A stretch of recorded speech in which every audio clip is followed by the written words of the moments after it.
Pasca tantangan kontak senjata anggota separatis KKB di Papua terhadap anggota TNI Polri dan hingga memakan puluhan korban jiwa dari anggota Satuan Pengamanan Perbatasan serta masyarakat sipil. Komando Gabungan Wilayah Pertahanan Kogab Wilhan III telah menyampaikan bahwa 3 anggota kelompok teroris Lekagak Talenggeng menyerahkan diri kepada aparat TNI Satgas Yonif 715 MTL yang melaksanakan patroli keamanan di Kampung Tanah Merah, Papua pada Sabtu 15 Mei 2021 kemarin. Selain itu, Surya Setawa menjelaskan jika salah satu anggota separatis KKB yang menyerahkan diri itu juga pernah terlibat perang di Tembagapura pada tahun 2017 sampai 2019 lalu, dengan bertugas sebagai pemantau aparat keamanan yang akan masuk ke Kampung Tigi Lobak.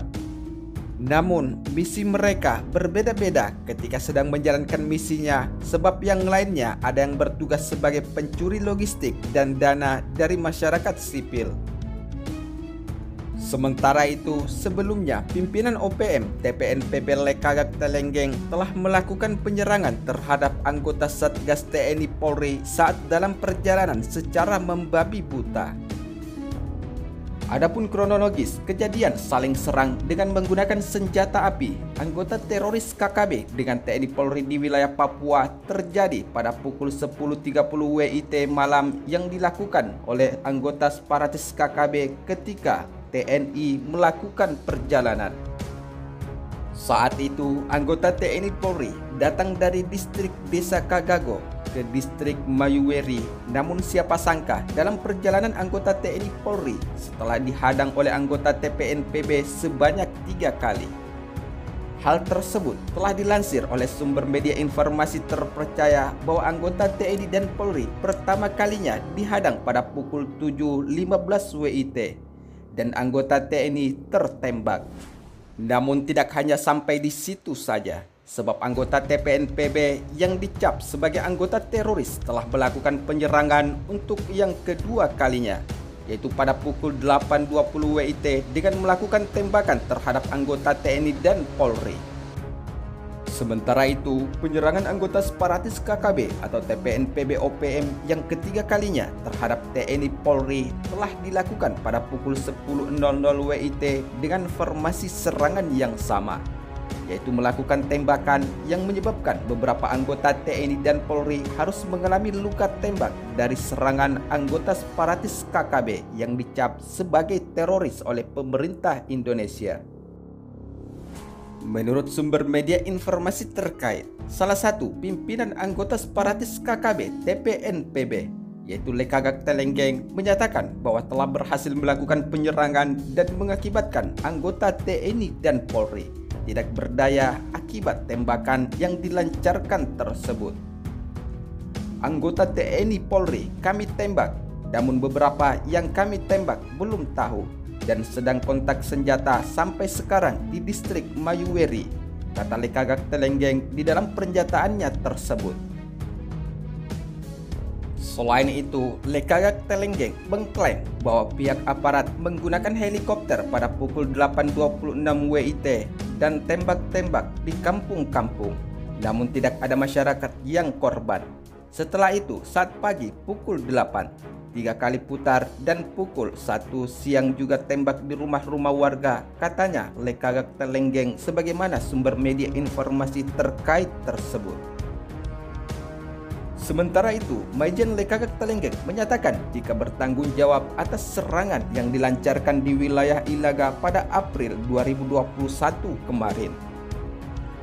Namun sebelumnya, di sisi lain, Kabid Humas Polda Papua yaitu Kombes Ahmad Mustafa Kamal melaporkan jika telah terjadi baku tembak antara pasukan gabungan TNI Polri dengan kelompok kriminal bersenjata KKB dan pertempuran yang terjadi di sekitar markas Lumawi, Kampung Maki, Distrik Ilaga Utara, Kabupaten Puncak, Papua. Adapun gerombolan anggota separatis KKB yang berada di bawah pimpinan Lekagak Talenggeng yang di kalangan mereka diberi pangkat Mayor Jenderal karena kemampuannya melakukan pemberontakan dan penyerangan terhadap TNI dan Polri.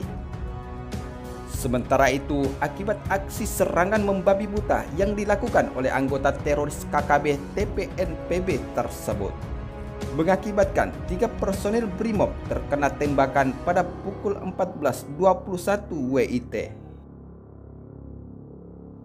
Mengetahui akan kejadian tersebut, pesawat heli Polri take off dari Bandara Aminggaru Ilaga menuju Bandara Moses Kilangin Timika untuk mengevakuasi ketiga korban guna mendapatkan perawatan insentif. Namun, adapun identitas korban tersebut yang terkena tembakan diantaranya adalah Ikda Anto Tonapa, terkena tembakan pada bagian punggung atas. Bribka M. Syaifuddin terkena tembakan pada bagian perut, dan Baharada Komang meninggal dunia akibat tembakan atau serangan anggota teroris KKB. Sementara itu, menurut sumber media informasi terkait lainnya, adapun serangkaian serangan yang dilakukan oleh anggota separatis KKB atau pasukan bersenjata yang telah dicap sebagai anggota teroris oleh pemerintah Indonesia ini telah terus-menerus melakukan penyerangan sepanjang Januari hingga Mei 2021 ini. Selama ini tercatat KKB Papua telah melakukan penyerangan sebanyak kurang lebih 16 kali dan telah menghilangkan puluhan nyawa manusia baik dari anggota satuan TNI dan Polri serta masyarakat sipil. Tidak hanya itu, menurut sumber media informasi terkait, KKB Papua juga merusak beberapa fasilitas negara.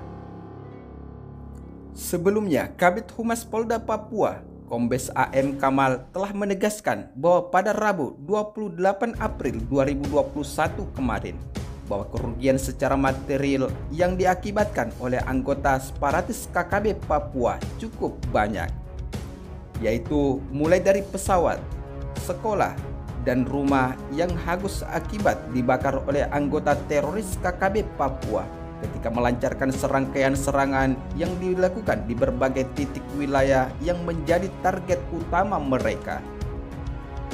Sementara itu, di dalam aksi penyerangan yang dilakukan oleh anggota teroris KKB Papua telah menyebabkan 10 orang tewas akibat kekejaman tersebut. Di antaranya terjadi dari 5 anggota TNI, 1 anggota BRIMOB, dan 4 warga sipil lainnya. Dalam penyerangan itu, 2 personel TNI juga mengalami luka tembak. Selanjutnya, pada bulan April, KKB berulah sebanyak 4 kali dan mengakibatkan 2 orang warga sipil meninggal dunia. Sementara itu, menurut sumber media informasi terbaru, Kepala BIN Papua yaitu Maijen Anumerta I Gusti Putu Dani dan 1 personel BRIMOB Baharatu Anumerta I Komangwira turut menjadi korban keberingasan anggota teroris KKB di wilayah Papua saat ini.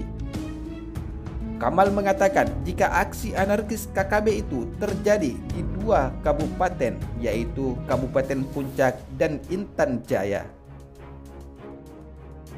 Untuk lebih rinci, Kamal menjelaskan bahwa pada awal Januari kemarin, kekejaman KKB telah menewaskan 3 orang personel TNI. Kemudian selama Februari 2021, KKB tercatat melakukan aksinya sebanyak 7 kali dan telah membunuh 2 warga sipil serta 1 personel TNI.